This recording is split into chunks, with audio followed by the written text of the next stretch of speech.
Hello, everyone. I want to capture your attention.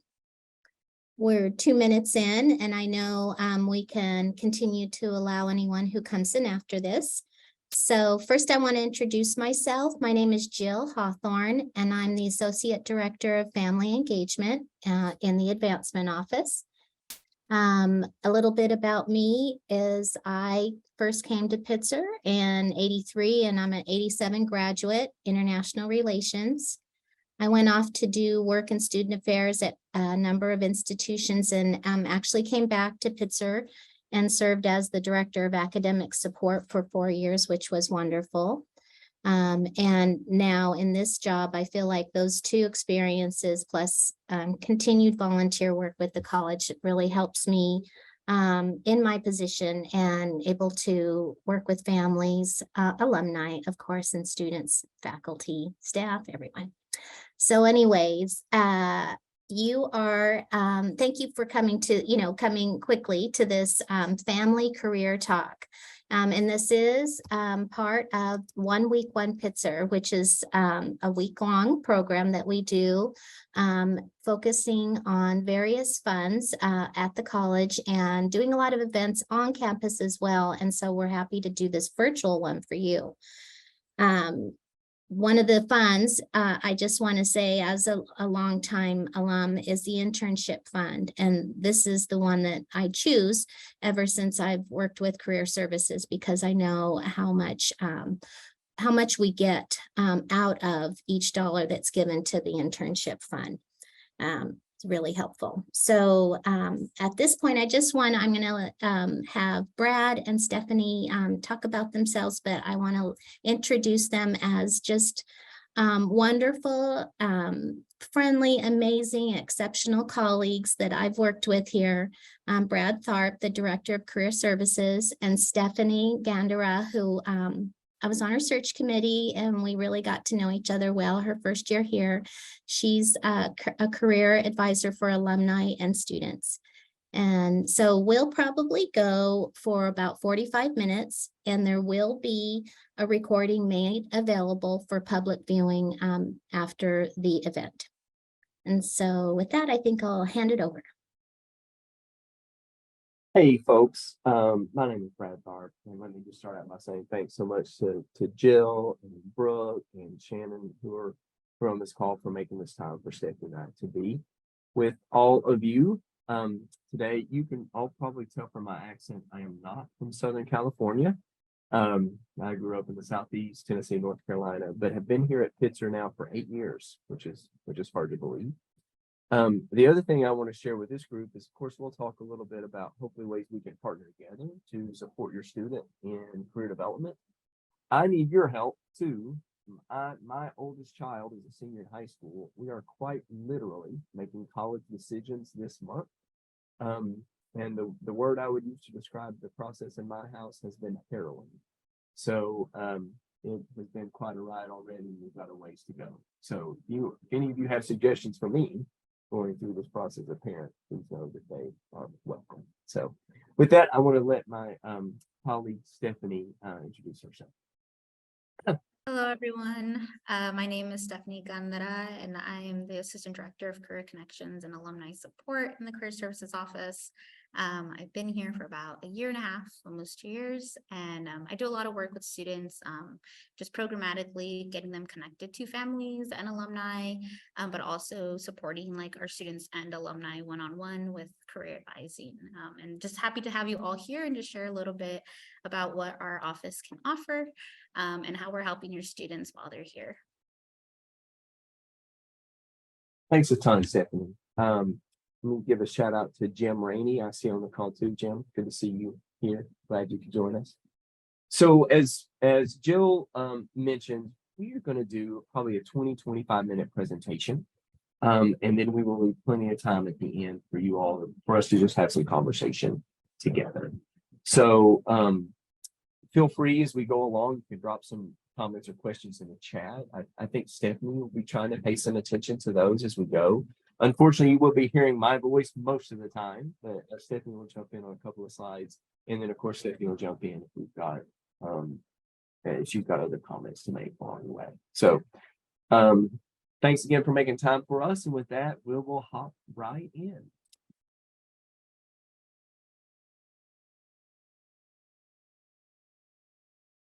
So what we're hoping to do today is first, we're going to start out sharing some data with you about the first destination of Pitzer graduates. Please know this is actually the first group who will get access to this data for the class of 2022. So we will, I'll say more about that in a minute. So we'll take a look at data. We'll talk a little bit about our overall mission, and then we'll spend some significant time talking about the various resources and opportunities that Pitzer provides to support your students in their career exploration and development. We'll note some of the benefits of the Claremont College Consortium.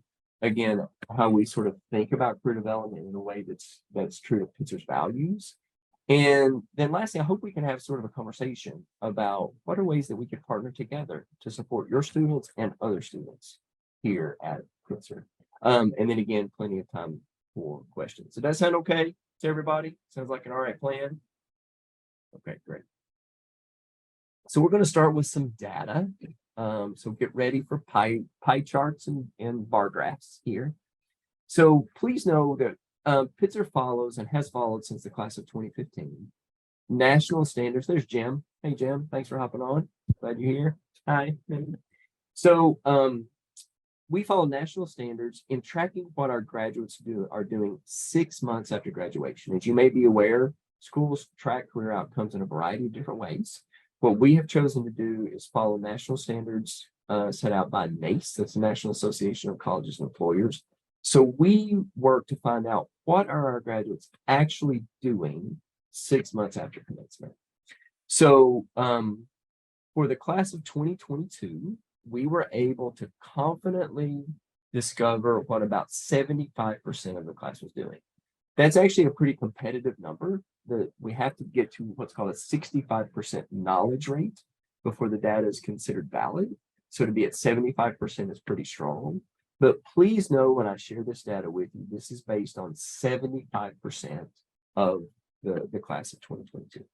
So what we do is we survey that class, usually like in October, November, following the May graduation. But we also call all the graduates. We'll do a social media scrub. We do everything we can do to try to figure out what the graduates are doing. So the data you're about to see is based on that. So I'm gonna, if you have questions about that data or what knowledge rate means or any of those kinds of things, I'll be happy to talk about those. But here it is. Here's what the class of 2022 was up to 6 months out. I'll leave it to you all to read the bar graph here. A couple of things I'll just point out. This, of course, is graduate professional school. Fellowships, these are things like Fulbrights, Udall, Watson, Watson fellowships, other fellowships. And grad school at 2%. Anticipated graduate school meant that what the recent graduates thought the primary thing they were doing, again, in that kind of mid-fall season, is preparing for graduate school. So that might be studying for the MCAT or studying for the LSAT or doing something along those lines. And service volunteer program, those would be programs like City Year, Peace Corps, usually structured 1 to 2 year service or volunteer opportunities. Good. Again, happy to answer questions on this. The way this works is we gather data effectively through the fall semester. And then we spend the beginning of the spring semester kind of combing through this data. Like I said, you're the first group to actually have this data presented to you. So I'm happy to do that today. I'm going to give you some comparison. Here is from the class of 2022 to 2019. So you can see that data across 4 class years. Again, I won't read it to you, just something to note, of course, this gray bar is the class of 2020. They obviously graduated at a really, really challenging time, right? But did pretty well considering, I think. The other thing to say about this kind of data, and will be even more relevant in the next set of data I show you, is that, we're a small school. These are small numbers, right? So it only takes a couple of graduates to sway percentages pretty heavily here, right? So things that may look like they're kind of these huge trends really could be 10 graduates doing something different. So please know that that's fine. And I'll be happy to answer data questions later. The next set of data I'm going to show you is of the roughly 59% of the class who are working full time. I'm going to show you the industries in which they were working. So just a couple of quick caveats before we jump in. The first is this is the nature of the organization for which the graduate is working, not necessarily the role that they're in. So for instance, if they may be, when they're working for a tech company, they may be working as a software engineer, or they may be working in human resources or marketing. That will show up as in tech. Okay, so know that it's based on the industry in which they're working, not the role that they're playing. Second, again, I just want to really know, because of the way the math works out in these scenarios, really one graduate can be a percentage point. So again, things that look like big swings, please know that there's something for us to pay attention to, but it only takes a few graduates to make a difference. So here is for the class of 2022. You can see these industry groupings. Let me just go ahead and note, we do make some decisions. We have a list of about 25 industry categories that we map into these industry groupings, just so they can be a little more digestible and understandable.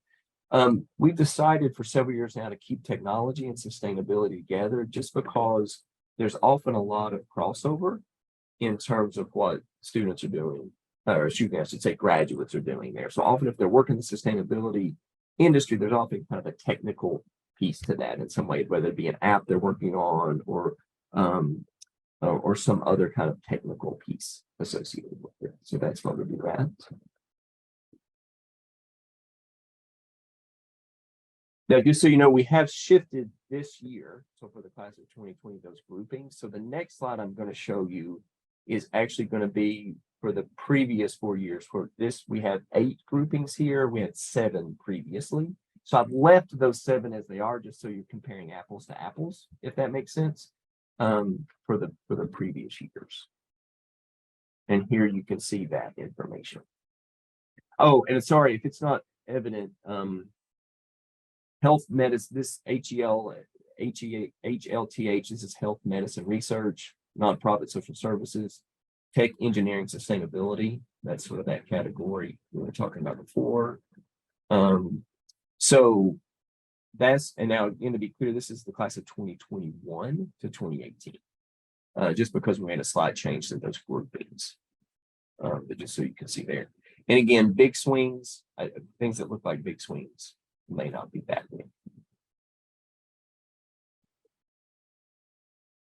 Everybody doing okay? Great. So let's keep rolling. Here are just a few of those full-time employers. You can see here a really wide spectrum in terms of industries that folks are working in. And here are a few of the graduate programs. And we say graduate programs, think of graduate or professional programs.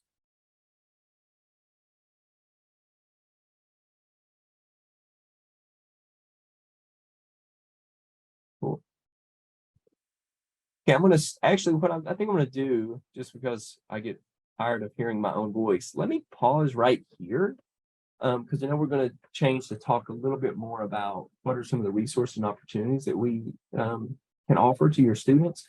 Let me just pause here and see, are there any questions, comments about the data that we've shared so far?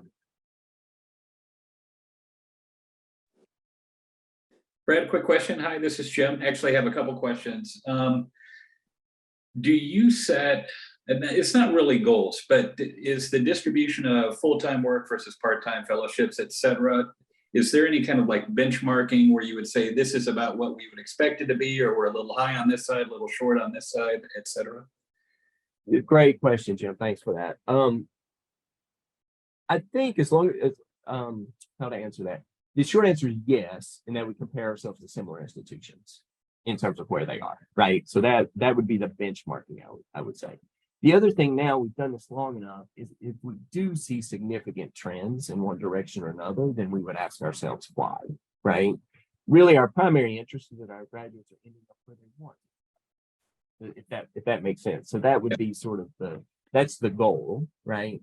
But in terms of benchmarking, we do compare ourselves to similar institutions. And that's one of the advantages to us being in this to using the NACE, the national standards, is we can do that relatively confidently. And let me say, we're pretty similar. I would say that where we're maybe a little different is our fellowship percentages are quite high, typically. And though this year is a little bit of an outlier, I do think there's a correlation a little bit between the number of graduates who go directly to graduate school and those who participate in fellowships. So what I mean by that is, you know, in the pandemic, there were a couple of years where some of the fellowships just literally were not operating, right? And our graduate school numbers went up a little bit in those years. So it's those kinds of trends that we take. Yep, perfect. Thank you. Yeah, certainly some great names on there, both on the businesses and the graduate schools, for sure. You said, did you have another question, Jim, or is that? No, that was it. That was it. Okay. Thank you. Thank you. Any other questions, folks? I do. My name is Lillian. My daughter is a sophomore. And I was wondering, when it comes to preparing the students for graduation and getting into the workforce, do you help them, assist them in acquiring internship, or is it on their own? They have to find their own internship. She's into political science. That's a great question. If I can refer to you as Lillian. Thank you, Lillian, for asking that. It's great lead in to what I'm about to share. But Oh, okay. So I'll say a little bit more about that in a second, but I do want to answer your question directly. I would say, now, the data I've shared with you all so far is real data. I try to make sure I'm distinguishing between real data and kind of anecdotal or anecdata. But Correct. and Stephanie, correct me on this. I would guess probably 2/3, maybe 70-75% of our conversations with students are about internships or research opportunities or other opportunities they'll take part in while they're a student. Does that make sense? So by far the bulk of our conversations. So we share this outcome data, you know, what happens after graduation, because, you know, that is of interest and is really important. But I would say the bulk of what we do in terms of our time and energy is more about helping students figure out what they're going to do and how to get there. So specifically with internships too, Lillian, thanks for that. I'll say, just really broadly speaking, sort of two general approaches there. One is we do have internship opportunities that are offered directly through Pitzer and the Claremont colleges. So there are opportunities there that students can seek and apply to, right? Some of those come directly from companies and organizations. Some of those come from alumni, parents and family members, and others. And we spend a lot of time helping students learn the strategies and resources to seek after opportunities that they're interested in. So I would say it's a mixture of both of those things, if that makes sense. Yes. That we do. But yeah, that's really the bulk of our time. It's more about what they'll do while they're a student. For postgraduate. Thank you for that. Thank you. So with that, I'm gonna jump into the sort of the resources and opportunities that we have to offer, but maybe we'll keep doing it this way, just so we're not talking so much. We'll pause and ask questions around different sections. So I'm not and some of you have seen this before. That's okay. This is our mission statement. I will not read it to you. You can do that for yourself. I will simply point out here that our goal is not just to help students achieve their goals, but help them to actually define what success looks like for them. So as a high quality liberal arts institution, we do not have a predetermined set of expectations for what success looks like. Our goal is to help students define what success looks like for themselves, of course, in the context from which they come, in relationship to you, their families, and their broader communities. So that's what we work to do here. It's help them define what success looks like and then achieve whatever goals they have for themselves. So we do that in a couple of ways. We help them discover more about themselves. We help them to explore the kinds of career opportunities that are out there. And again, we help them achieve whatever goals they set for themselves. So I'm going to talk a little bit about each of these categories. I just want to say to this group of people, this is not a linear process, right? This is not the kind of thing where we can have a conversation with a career advisor or a faculty mentor or a family member or friend and have this aha moment that I know that I'm going to do this career the rest of my life, explore some ways to get there, and then achieve those goals, right? Maybe that happens for some of us, but not for most of us. So if we had more time, if we were in an actual room, it'd be really interesting to go around and hear from folks about your career journeys and what those have been like. So this at best is a circular process or maybe a spiral process in which we're constantly learning more about ourselves. The way the labor market is changing, there are jobs that exist now that did not exist 5 years ago. There are jobs that don't exist now that will exist 5 or 10 years from now.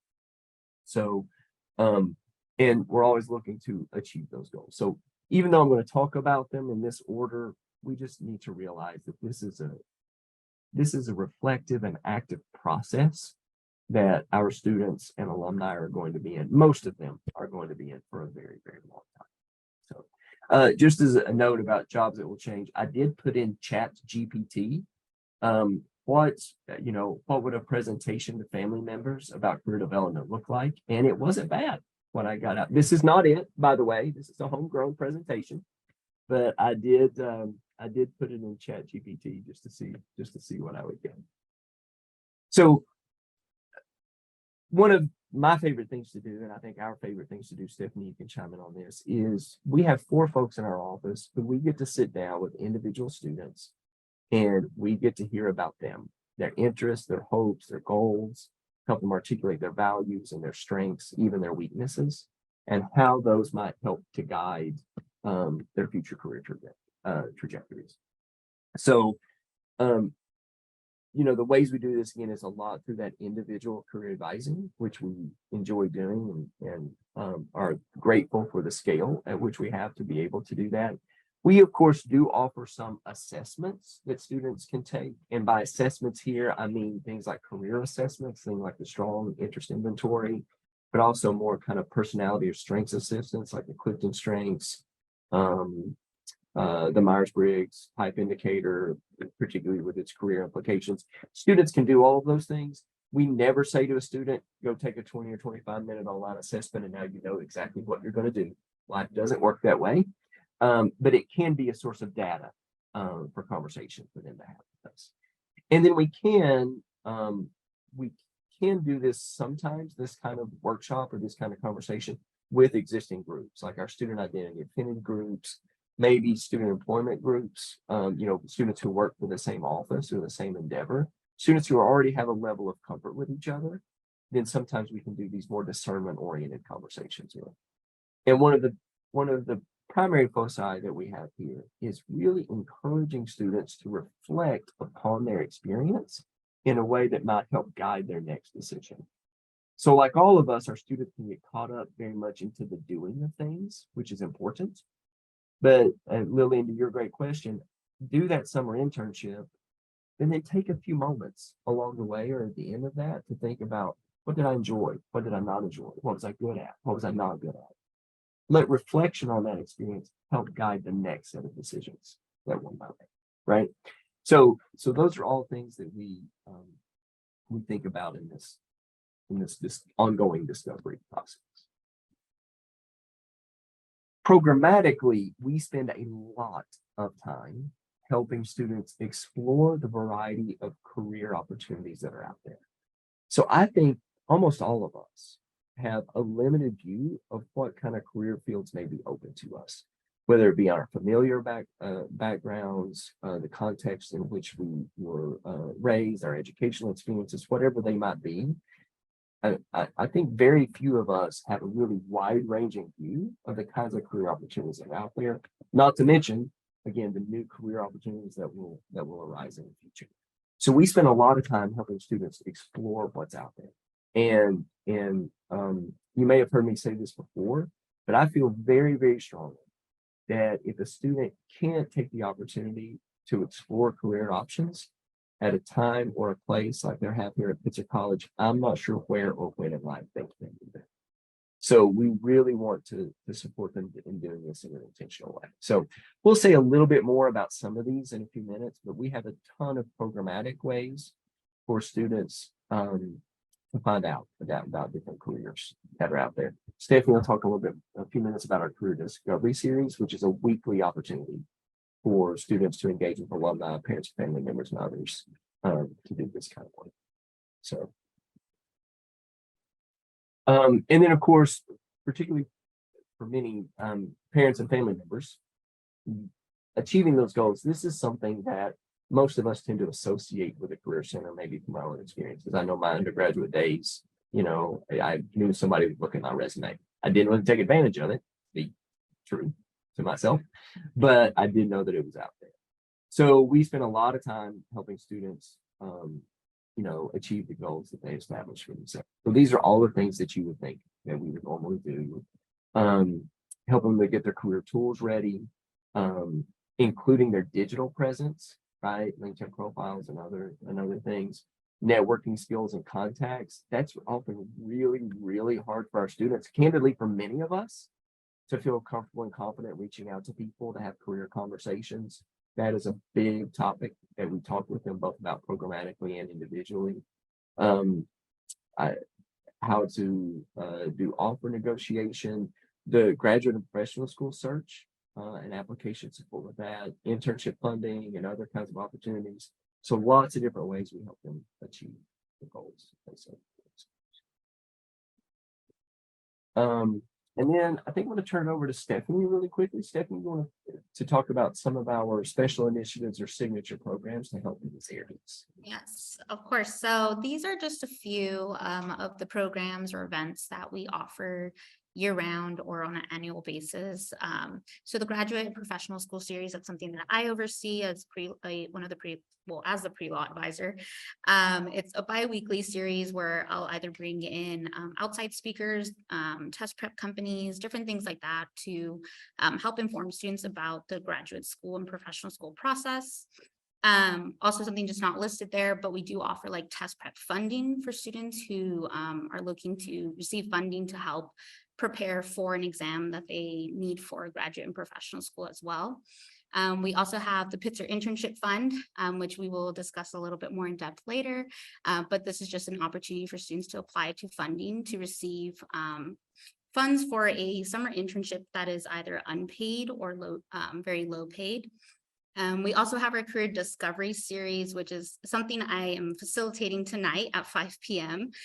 So this is just an opportunity for like alumni or family members to come and speak with students about their current career path, any tips that they have for students, and just kind of helping them through the application and recruitment process as well.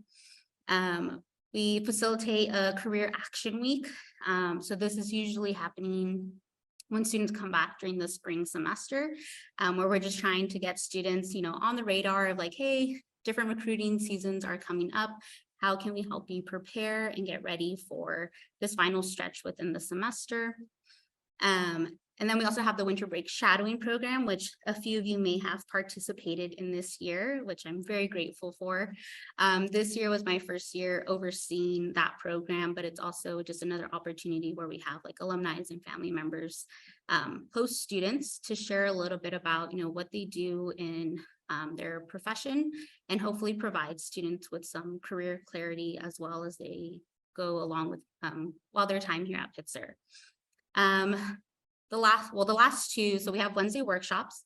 That's also another opportunity for students to continue to build on their career development, but more in a group setting versus one-on-one advising. So we'll cover topics such as resumes, cover letters, interview preparation, and negotiations for students. And then we also have career fellows, which is an opportunity for students to work on campus with our office.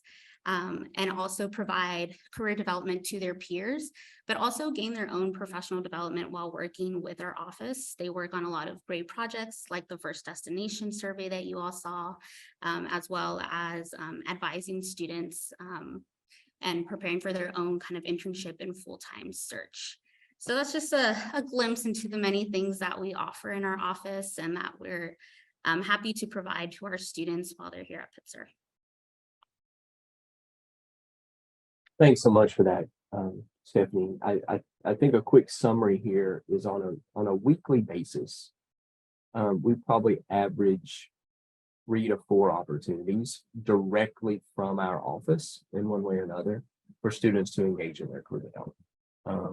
And thanks a lot to Stephanie and Nicole and Teresa and Tammy and other members of our team and our wonderful peer advisors, our career developers.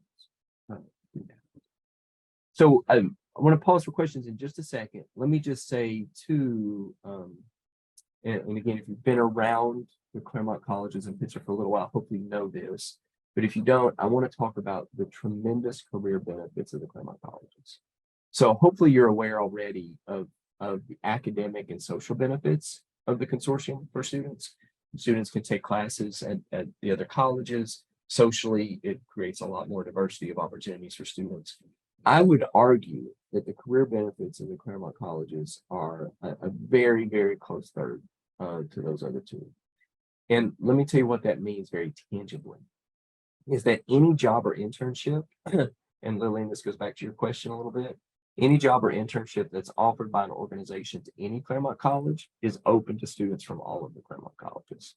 So if Microsoft or Meta, though we know they're cutting back most, right now, but actually that's actually mostly their mid-career folks, not their, believe it or not so much their early hires. But if Microsoft or Meta offers an opportunity to Harvey Mudd, that means Scripps students can see it, right? If Bain or BCG, Deloitte offers an opportunity through CMC, I'm pointing that way because it's right outside my window right now, then Pomona students can see them. So it's a tremendous benefit. We are much more attractive to the outside world, to employers and organizations as a consortium than really any of us would be individually. So that's a major, major benefit. Secondly, and this is where one of the places I'm going to start asking for your help a little bit, is almost any career-related event at the Claremont colleges is open to students from all the colleges. So career fairs, for instance, at any college are open to students from any college. Harvey Mudd is hosting one of their industry series nights, sort of like a mini career fair tomorrow evening. We're marketing to that student, that to Pitzer students. We'll do a little meet and walk over. Students can gather here in our office. We'll walk over to Harvey Mudd together. That happens all the time. Most employer information sessions. So if a company organization comes to Pitzer and wants to talk about what it's like to work at Accenture or Alpha Sites or the San Bernardino Department of Public Health, then that opportunity is open to students from all over the businesses. It is a tremendous benefit to them, but it can be intimidating, unfortunately, for students to cross those campus lines for this purpose. So one of the things you can do to help your student is just encourage them to take advantage of these opportunities. So it's really massive, what's out there, particularly in the fall, kind of in that busy fall season. Stephanie, correct me here. There's probably a dozen opportunities a day going on at the Claremont colleges, right? And if you count the virtual opportunities, that may go up even. So there's a lot going on there. And then, of course, I talked a little bit before about networking and how challenging that is for many of our students. Pitzer students can also and should also take advantage, not just the Pitzer alumni, but Claremont College's alumni too. So that really broadens our alumni base and helps students connect. And Jill can probably attest to this. When we talk to alumni, they'll say all the time, they'll probably make some joke or some jab, against each other, right? Pitzer will talk about CMC or Pomona or Scripps, whatever. But at the end of the day, they're Claremont College's alumni and want to support each other. So with all of that, I hope you get a sense. This was a really brief overview of the variety of ways that we try to support students. And we work to do so in a way that is true to Pitzer's core values, right? And I think to be pro vita forturi, to be mindful of the future, from a career development perspective, that means that we are aware that, my individual career development choices have broader impacts. I don't make those in a vacuum. I make those in relationship to my family, my friends, my community, but they also have a broader impact outside in the world. So we want to help students to be aware of that and to be mindful of making those choices. And we also realize that our students, candidly, all of us, faculty, staff, and students, it is a privilege to be in this environment. And part of with that comes a responsibility, I think, for our students to make intentional decisions about how they're going to use their tremendous gifts and talents out in the world. So we want to walk alongside them in doing that. So I want to transition now. Again, I hope it's okay. We're sort of broken up the question answer time. I want to transition in just a second to talking about what are some ways we might partner together in supporting your students and other students. But let me pause the screen share here and see if you have any questions or comments about the resources and opportunities that we provide.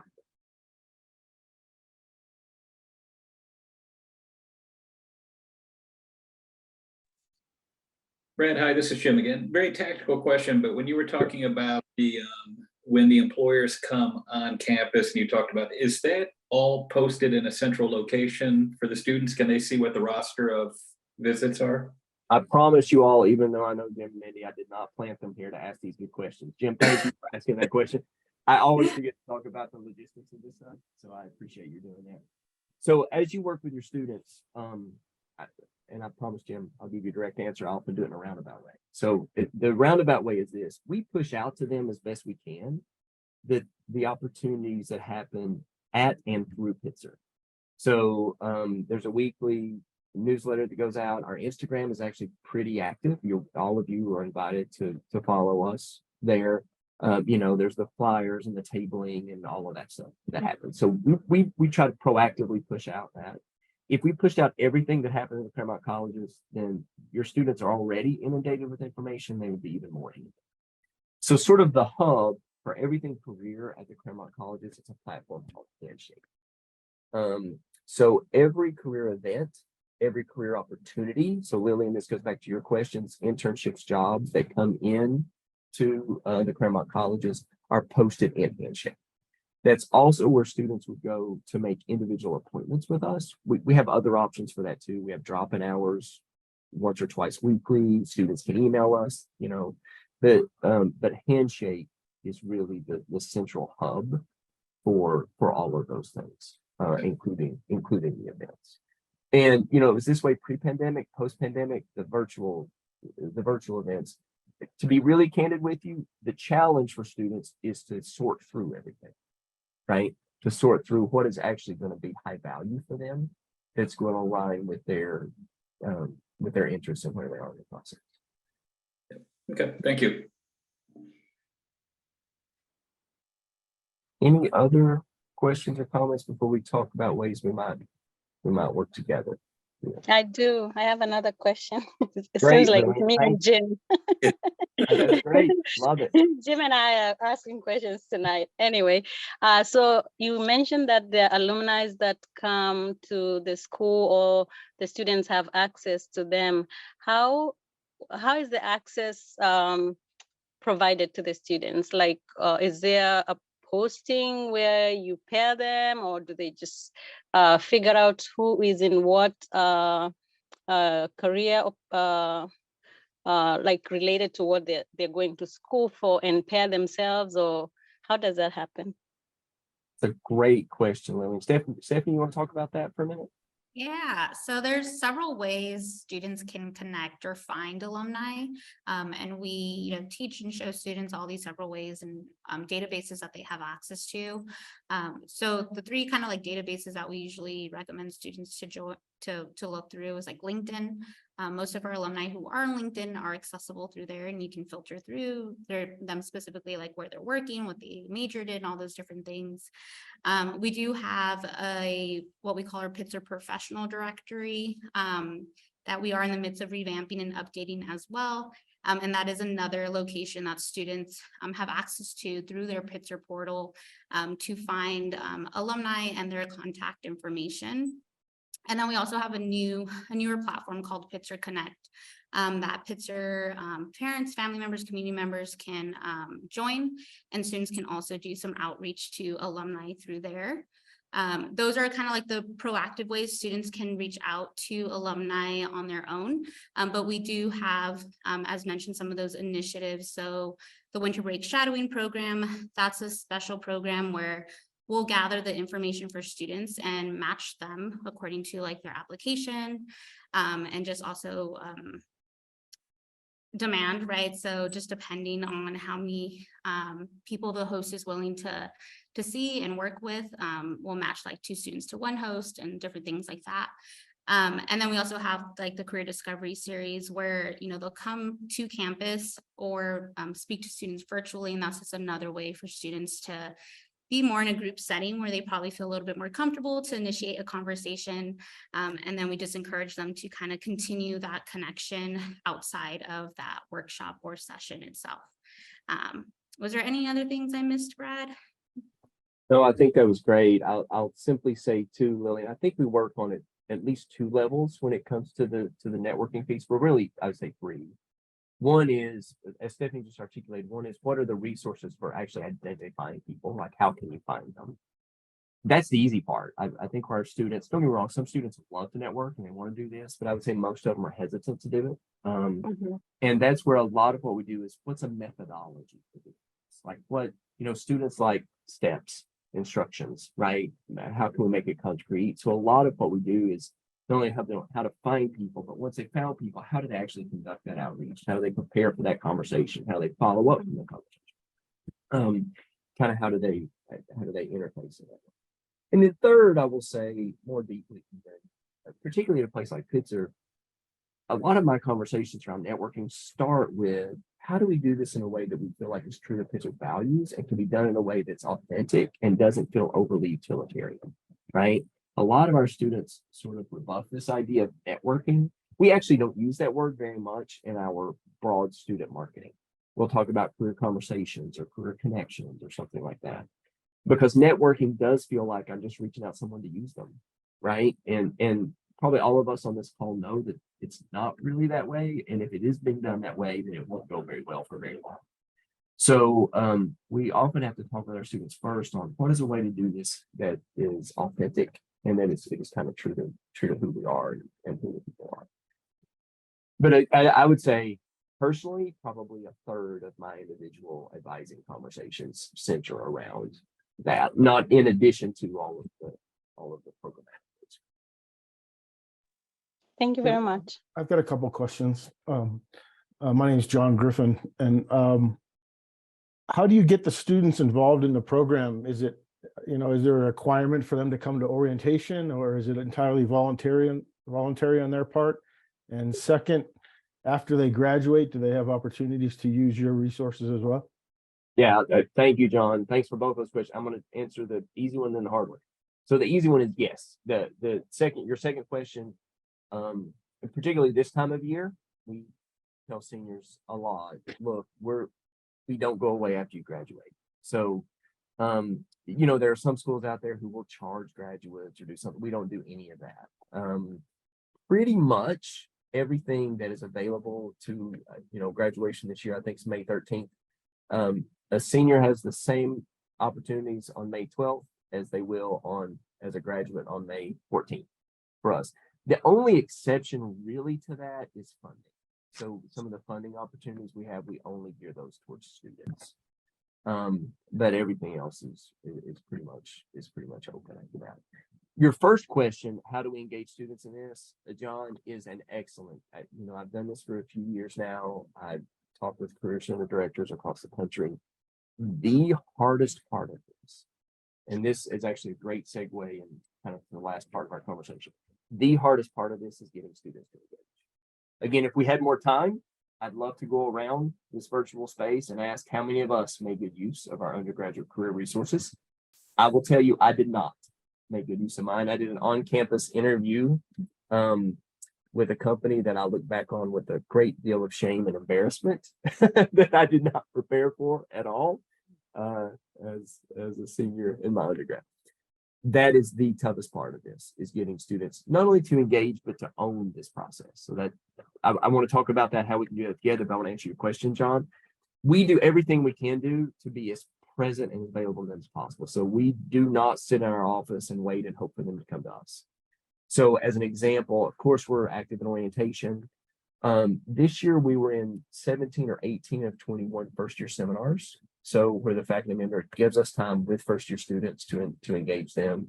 We actively reach out to a lot of our student groups, particularly our student identity affinity groups, to say, let us come to you. We will come to your meeting space at your meeting time to talk about career work.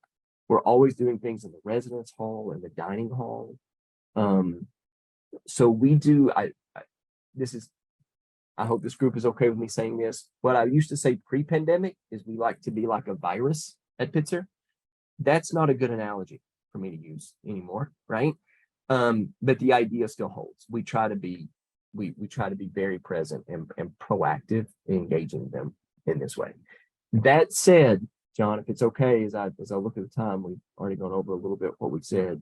That is one of the primary ways that we can partner together as families and as the Career Center, is getting students to engage. So if it's okay, John, I'm going to use your question to kind of bridge us over to that just for the sake of time, and then we can have more questions at the end if people have that. Sure.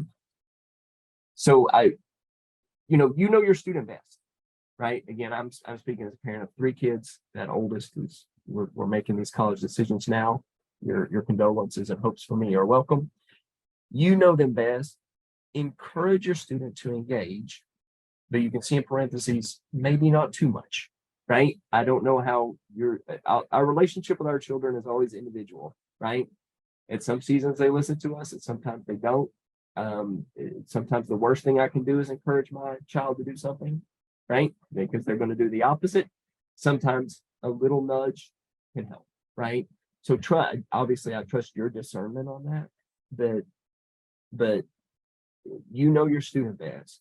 If there's a way to help them if there's a way to encourage them and to engage, please do so. A couple of other things in here, know that a change in direction is normal, right? Again, how many of us change career trajectories while we were in college, or if you went to college, or at other times in our life? Know that change, and personally, it's easy for me to say this, it may not be so easy in a couple of years when it's my kid. Change is okay. My hope is that it's intentional. What I mean by that is, let's try something, let's explore something. If that doesn't fit, then let's make that adjustment now. That's often much better to do as an undergraduate than it is when you're 2 to 3 years into a graduate professional school and then realize you don't want to do this, right? I know I've got friends, many of whom are physicians today, who figured out in residency they didn't really want to do that, but at that time they felt like it was too late, right? So know that change is okay. This goes back to our other conversation, to Lillian's question, and we'll bridge us over in a second. If possible, connect them to other professionals. I think one of the greatest gifts that we can give our children and that we can give students is other adults that they can trust or at least connect with in some way. So if you know people who work in industries or in areas that your student's interested in, try to connect them up. And to show my hand a little bit, if you can do that for other students and your student sees you do that, then it'll make your student more comfortable and confident to reach out to other people, right? So if I can go back to that networking conversation, what a lot of our students don't get is that, yeah, some people don't want to be reached out to. Let's just be real, right? That's the way it works. For whatever reason, they don't want to be contacted. But we hear from people on a weekly basis, alumni, parents, family members, and others who want to assist. They want to help students, right? They want to be having those conversations and interactions. If your student can see you doing that for someone else, then your student is going to be more comfortable and confident to reach out for that support. Does that make sense? Yes. And then I will say too, and as a parent, I'm going to speak here a little bit as a parent too. This is the hardest part of this. Ultimately, the student has to own the process, right? Please know our office, I hope you have the sense, we're here to support, cajole a little bit, right? Offer resources, offer opportunities. We can do a lot of work with them. But ultimately, the student, and this goes back, John, to your question, ultimately they have to take responsibility for this process. And so where the lines are there get blurry, but those are ones that we have to honor and support. So with that, we're going to talk a little bit, really briefly, Stephanie, sorry, we've gone over on time a little bit, really briefly about what are ways that you can assist other students too. Yeah, so the first two I just want to highlight is the winter break shadowing program. As I mentioned before, this is a great way for families, alumni, community members to connect with our students. We usually recruit and ask for volunteers during the fall semester, so sometime in September, October, where you can volunteer your time to host a student and talk to them a little bit about your career later on in January during their actual winter break period. So if you are interested in that, you can keep an eye out for later this fall for those announcements. And then Pitzer Connect. So this is a new platform that we have similar to LinkedIn, but it's specifically for the Pitzer community. And so any of you could sign up for Pitzer Connect, create a profile, and be available for students to reach out to you through the platform, or to leave some helpful tips in the discussion board. And there's also even a feature to like submit jobs and internships, which I'll hand over to Brad to talk a little bit more in depth about. Thanks for all that, Stephanie. And two, let me just give Stephanie an out here. Stephanie has to host our career discovery series in 7 minutes. So Stephanie, you just hop off here whenever you're ready. Okay. Yes, I will actually head out. It was great seeing you all. And I hope to hopefully see you guys or work with you through winter break shadowing or through Pitzer Connect. Have a good evening, everyone. Thanks, Stephanie. So last two things, we have several easy ways actually for family members to submit or to refer job or internship opportunities. So Lillian, this goes back to your initial question, I think. We love to gather those opportunities from alumni, trustees, family members. There's an easy, so you've got 3 options for that you can tailor based on your needs. One is if you just got sort of a quick one-off on our website, there's a simple form you can fill out. You don't have to set up a username or password. I don't know how many of those we all have. You can just go on, fill out a form, hit submit, and then we will follow up with you to get that posted and shared with students. 2, Pitzer Connect, which Stephanie just talked about, has an easy way to also share job or internship opportunities. You sign up on Pitzer Connect, you can do a quick referral, drop in a URL, and it'll be there. And then 3rd, if you think there may be opportunities not just now, but also in the future, so you could facilitate more of maybe a long-standing connection with a company or organization, then Teresa Flores Roberts on our team here focuses on reaching out to employers and organizations. We would love for you to be in touch with Teresa. And lastly, I do want to note, Jill and Stephanie noted our Pitzer Internship Fund. This is a tremendously impactful opportunity to make a difference in the life of a student. So we are quite literally right now in the midst of reviewing applications for this summer. This is a fund that supports students to participate in unpaid or very, very low paid summer internship or research opportunities. During these past 2 or 3 summers in the pandemic, we adjusted the program, but this summer we expect to be more typical. Our last typical summer was in 2019, and we funded 51 students at just shy of $90,000 total. We all know inflation is real, right? So we have increased our maximum award, or going to increase our average award. I'm very, very confident we will probably award between $110,000 and $120,000 this year. The vast majority of that money gets raised each year. So that money goes directly to support students to participate in these career-led opportunities, and it's incredibly powerful. So we hope you'll consider that too. So I'm gonna now go here various ways that you can follow us or stay in touch. My email to I'm happy to share is just Brad, BRAD_Tharpe. That's THARPE @pitzer.edu. And I'm an easy Google away. like I said, our Instagram is pretty good. Feel free to follow us there. And then of course, website and phone number. So with that, I am going to stop the screen share. And Jill, Brooke, Shannon, I want to honor your time too. I'm happy if you want to make me the host, I can stay on a couple of minutes if people have questions. Would that be helpful? That would be great. Thank you, Brad. So maybe we'll kind of wrap up here, Jill, and then, like I said, I can stay on if folks have questions or comments. Excellent. Thank you. It was wonderful to hear from you and Stephanie, and thank you to everybody who came. I am heading off to a film screening of The Boys Who Said No as part of our 1 week, 1 Pitzer. So I will take off. It was a delight. See everybody soon.